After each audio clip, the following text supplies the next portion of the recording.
Yes, terima kasih Mbak Mega. Halo teman-teman, perkenalkan nama saya Musa. Aku sebagai Head of Crypto Strategy dari Nanovest gitu istilahnya. Mungkin sedikit ya tentang Nanovest ya. Jadi Nanovest itu kalau kami adalah salah satu apa ya bahasanya kripto, calon pedagang fisik aset kripto ya atau crypto exchange kalau kita sebutnya. Crypto exchange yang terdaftar di Bapepti gitu istilahnya. Jadi ada 25 crypto exchange, nah salah satunya Nanovest. Mungkin kalau dari umur memang Nanovest itu baru ya hitungannya ya, karena kami sendiri sih dari Juli 2021 ya. Cuman sekarang kami juga nge-serve kayak aset kripto, aset digital, kita bilang aset digital seperti itu. Dan juga kami sudah terdaftar, jadi kayak jangan ragu dan jangan bimbang kalau kami aman. Mungkin kalau sedikit cerita tentang Nanovest juga, Nanovest itu adanya awalnya memang kenapa sih gitu istilahnya. Jadi kita tuh pengen lihat kayak men-provide ya, atau kalau bilang kita tuh pengen banget kayak orang-orang itu udah mulai investasi nih, terutama kenalin investasi aset digital gitu istilahnya. Itu juga Mhm. tentunya juga kita juga mulainya juga nggak gede gitu, cuman dari 5.000 bahkan kan, dari 5.000 kita Oh, juga bisa nice. investasi. Ya itu juga nggak ada apa ya, nggak ada admin, nggak ada biaya-biaya tambahan lah. Jadi dari Mhm. 5.000 langsung bisa invest, langsung tinggal atur portofolio kalian seperti itu. Menarik ya, ini berarti Yes, sekarang memang kita sangat dipermudah dengan platform-platform investasi digital ya Mas, dimana kalau yep. kita membicarakan zaman dulu investasi itu biasanya mulai dari juta-jutaan, sekarang bahkan dari 5.000 teman-teman udah Yep. bisa berinvestasi termasuk di kripto ya. Yes, yes, betul sekali. Nah, tadi menarik sekali nih Mas Musa kan cerita ya bahwa Nanovest ini sudah diawasi atau terdaftar, sorry, udah terdaftar di Bapeti. Nah, mungkin Hmm. yang menjadi salah satu hal yang selalu kita edukasikan atau kasih info kepada para lender, para investor, terutama yang beginner, kalau untuk kalian melakukan investasi maupun pendanaan, jangan lupa first thing first yang harus dipastikan adalah legalitasnya. Nah, kalau Coinworks ini merupakan peer-to-peer lending, maka terdaftar dan diawasinya oleh OJK. Nah, kalau Nanovest tuh gimana, Mas? Kok masuknya ke Bapeti sih untuk perizinannya? Yes. Jadi ini paling menarik ya kalau kita bahas ya. Jadi memang kita tahu memang saat ini kan aset kripto itu kan awalnya kan kita banyak banget ya ada, kalau kita tarik mundur dulu ya, aset kripto itu ada beberapa jenis gitu istilahnya. Jadi kayak ada yang as a currency gitu sebagai mata uang, sebagai bukan mata uang sih, mungkin kalau kita bilang medium of exchange ya. Jadi kayak buat tukar ya, tukar menukar lah, sebenarnya alat pembayaran seperti itu. Lalu juga aset kripto sendiri ada yang apa ya, utility segala macam gitu. Nah, kita kayaknya ngelihat nih, jadi tahun 2000 ini aku masih ingat banget, jadi aku pertama kali di kripto itu tuh 2018 pada saat itu Hmm. pertama kali kerja ya itu di kerja profesional di kripto dan blockchain gitu istilahnya. Lalu aku ngeliat kayak pada saat itu memang banyak lah masalah sektor regulasi seperti itu. Akhirnya Bapepti di bawah Kementerian Perdagangan mengambil alih aset kripto itu sebagai komoditas. Memang beberapa negara sendiri kalau kita lihat itu ada treatment aset kripto sebagai komoditas gitu. Cuma memang banyak sih jenis aset kripto ya. Jadi saat ini memang aset kripto sebagai komoditas. Itu sih kenapa asal muasalah di Bapepti ya gitu istilahnya. Makanya banyak Iya. banget run through terus kan gitu, kayak sekarang akhirnya mendaftar terus habis itu ya jadi di Andre Bapepti kayak gitu sih Mbak. Seperti itu. Oke, nah teman-teman di rumah udah jelas ya bahwa kalau kita membicarakan perizinan, kalau peer to peer kita berizinnya melalui OJK, kalau komoditas seperti aset kripto ini perizinannya ke Bapepti. Itu yang Ya. harus teman-teman perhatikan terlebih dahulu. Nah, yang kedua, apakah yang namanya investasi di peer to peer lending dan juga untuk kripto aset kripto ini berlaku untuk everyone, itu yang agak-agak tricky ya Mas ya, karena kan kalau kita Hmm. membicarakan investasi, investasi itu adalah sebuah tools untuk mencapai sebuah tujuan keuangan kita. Jadi kalian tuh harus punya tujuan keuangannya dulu, baru untuk mencapainya pakailah yang namanya investasi. Sehingga disarankan banget untuk teman-teman yang pengen berinvestasi baik di peer to peer maupun di kripto, harus tahu dulu nih profil resikonya tuh apa gitu. Karena kalau menurut aku, mungkin nanti Mas Musa punya pandangan lain, baik peer to Yes. peer lending ataupun kripto itu sangat cocoknya adalah untuk tipe yang high risk ataupun tipenya agresif investor. Gimana Mas Musa? Wah, ya aku juga sebenarnya setuju. Jadi mungkin ini kita disclaimer dulu ya Mbak Mega ya. Jadi memang investasi aset kripto dan juga Betul. peer to peer itu kan high risk ya. Jadi memang segala bentuk yang namanya kita bilang do your own research ya. Jadi kita harus riset dulu nih sebelum sebelum melakukan sebelum Betul. action lah, sebelum action buat investasi gitu istilahnya. Nah, kalau di kripto sendiri aku juga mungkin nanti mau nanya nih ke Mbak Mega ya kalau di peer to peer itu gimana sih resikonya gitu. Nah, kalau misalnya di kripto sendiri menariknya adalah karena pasar kripto itu nggak pernah tutup ya Mbak ya. Jadi Mm-mm. kayak selalu buka 24 jam per 7 gitu istilahnya. Jadi kayak nggak ada Sabtu Minggu jadi selalu buka. Jadi kayak kita juga eh, kita kalau bahas-bahasnya itu kayak ada trader gitu istilahnya. Kalau kita bilang ada trader, ada investor gitu. Investor yang dia beli terus Mm-mm. tinggalkan gitu istilahnya, ya dibiarkanlah itu apa yang penting kalau misalnya nanti harganya oke, sudah mencapai tujuannya ya udah dijual gitu istilahnya atau kayak trader gitu yang Mm-mm. setiap hari dipantengin lah apakah diliatin gitu istilahnya. Nah itu sih, itu kalau di kripto seperti itu sih. Mungkin kalau mungkin aku juga penasaran nih kan karena aku juga mau tahu nih kayak peer to peer tuh kayak gimana sih Mbak kalau misalnya kita bilang investasinya tuh. Oke, peer to peer itu kan kita kalau di Coinworks sebagai platform. Jadi Ya. yang namanya peer to peer harus ada dua orang. Yang pertama adalah Hmm. borrower yang membutuhkan dana dan yang kedua adalah lender yang memiliki dana. Nah, lender ini menyampaikan dananya atau menyalurkan dananya kepada borrower dan nanti si lender ini akan mendapatkan imbal hasil dari repayment yang dilakukan borrower. Nah, rewardnya adalah imbal hasil tersebut di Coinworks untuk imbal hasil koin P2P kita sampai dengan 18% per tahun. Sementara nanti Oh. kalau tenornya bisa dipilih sesuai produk yang ada di marketplace koin P2P. Nah, kalau secara risiko yang namanya memberikan kredit kepada borrower tentu saja ada resiko telat bayar dan juga ada risiko gagal bayar. Nah, sama seperti yang tadi disampaikan Mas Musa ya bahwa do your own research dalam pemilihan produk tentu saja teman-teman harus melakukan research terhadap borrower yang akan didanai.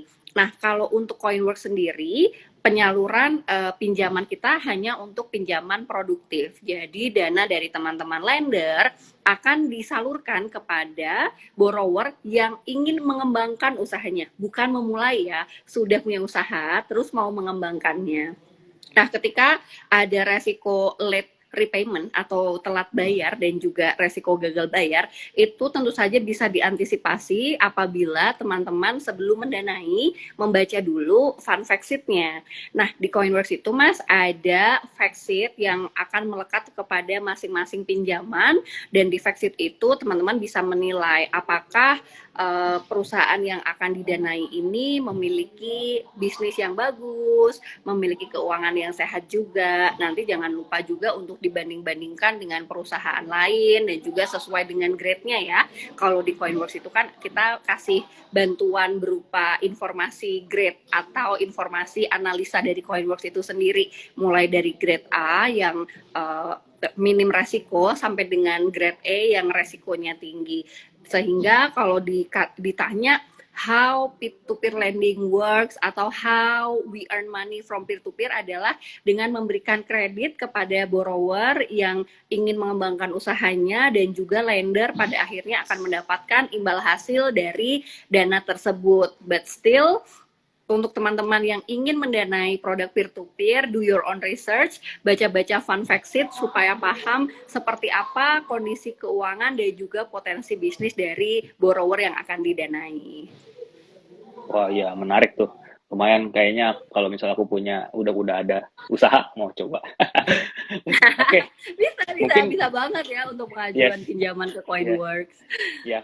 Mungkin menarik kalau di kripto ya Mbak Mega ya. Jadi kalau di kripto sendiri tuh terutama di Nanovest ya. Nanovest itu kan kita memang kita punya vision tuh jadi kayak satu platform yang memang buat orang-orang mulai investasi aset kripto gitu istilahnya. Jadi makanya untuk kami sendiri juga istilahnya kayak education ya. Kita mengedukasi calon investor dan investor tuh perlu gitu istilahnya. Jadi kita udah bilang nih. Jadi kalau misalnya teman-teman buka aplikasi Nanovest gitu istilahnya bisa kayak informasi ya tentang apa sih aset kripto itu gitu istilahnya. Misal apa itu kita sebutnya Bitcoin gitu istilahnya, apa itu Ethereum gitu. Seperti apa sih mereka resikonya seperti itu. Seperti apa sih mereka kayak gimana sih cara investasinya gitu istilahnya, bagaimana cara membacanya gitu istilahnya. Sama sih sebenarnya kalau teman-teman tahu, mungkin aku share sedikit, kripto itu ada fundamentalnya loh gitu istilahnya. Jadi kayak Kalau Oh, kita nah, orang kan bilang aset digital gitu istilahnya, kayak kita tahu ada dua biasa analisis ya, ada technical, ada fundamental kan. Nah, kayak orang-orang bilang ya, kan kripto kan bahasanya kan dia memang high risk kan karena volatile banget gitu istilahnya. High risk, volatile dan agresif. Kalau misalnya teman-teman yang agresif ya, yang suka tantangan, nah itu investasi aset kripto tuh. Jadi kalau misalnya ya istilahnya fundamentalnya apa gitu istilahnya. Nah, mungkin teman-teman balik lagi ya tadi cara risetnya gimana gitu istilahnya. Jadi teman-teman bisa ngecek nih, bisa teman-teman ngelihat nih, oh ini aset bagus nih, contohnya Bitcoin gitu istilahnya. Nah, teman-teman bisa langsung ngelihat nih kayak oh Bitcoin ini gimana sih perkembangannya gitu asetnya, terus seperti apa sih gitu sih. Bahkan kayak use case-nya ya. Karena kan kripto itu hampir mirip apa kayak ada project dan ada produknya gitu, istilahnya use case-nya seperti apa. Terus juga harganya seperti secara pergerakan lah istilahnya teknikal harganya seperti apa, komunitasnya bagaimana gitu istilahnya, apakah memang istilahnya mereka didukung oleh orang-orang yang memang terbaik di bidangnya seperti itu sih. Itu kalau di kripto seperti itu sih. Itu jadi makanya oh, sebelum sebelum baik lagi sebelum mungkin bahasanya kayak facts-nya ya, kayak prospektus sih kalau mungkin kalau di yang instrumennya ada namanya prospektus gitu istilahnya. Nah, kalau di iya. kripto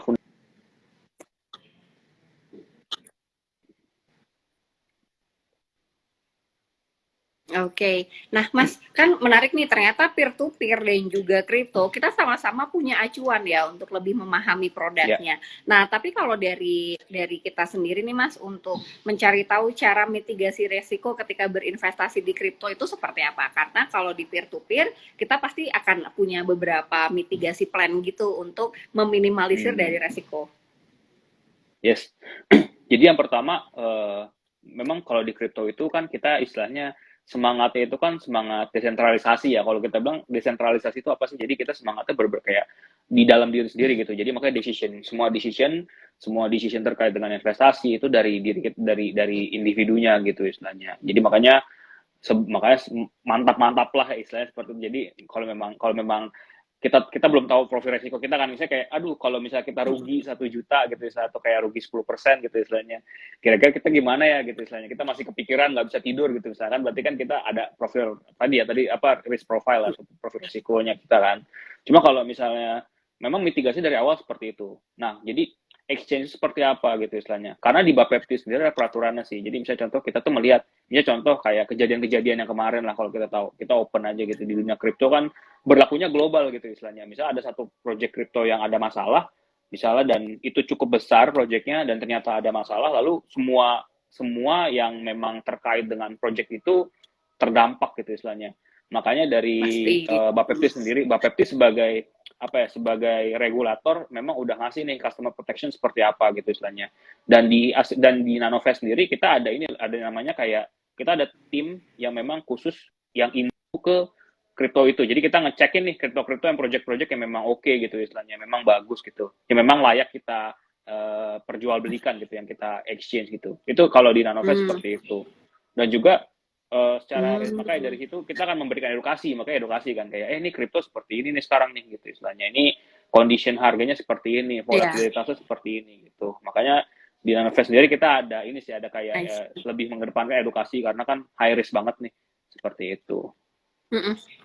Oke, jadi kalau memitigasi resiko dari Nanovest sendiri pun melakukan kurasi akan produk yang dijual ya, Yes, sehingga betul produk betul. yang dijual di platform Nanovest merupakan produk-produk pilihan dari para ahli yang berada di belakangnya Yes, Nanovest ini untuk ya, memastikan bahwa produk ini adalah produk terbaik yang bisa dibeli oleh customer. Begitu ya, Mas? ya, betul betul sekali, betul sekali. Oke, nah kalau di peer-to-peer lending aku boleh cerita nih ya Mas, bagaimana cara Silakan, silakan. Coinworks untuk melakukan mitigasi resiko. Yang pertama tentu saja dari Coinworks sendiri tadi memberikan grading terhadap pinjaman-pinjaman yang tersedia di marketplace Coin P2P. Nah dengan adanya grading ini kami ingin membantu lender supaya tuh lender paham gitu loh, bahwa dengan adanya borrower grade A, maka dari Coinworks merasa menilai bahwa si borrower ini memiliki potensi bisnis yang bagus dan juga keuangan yang sehat.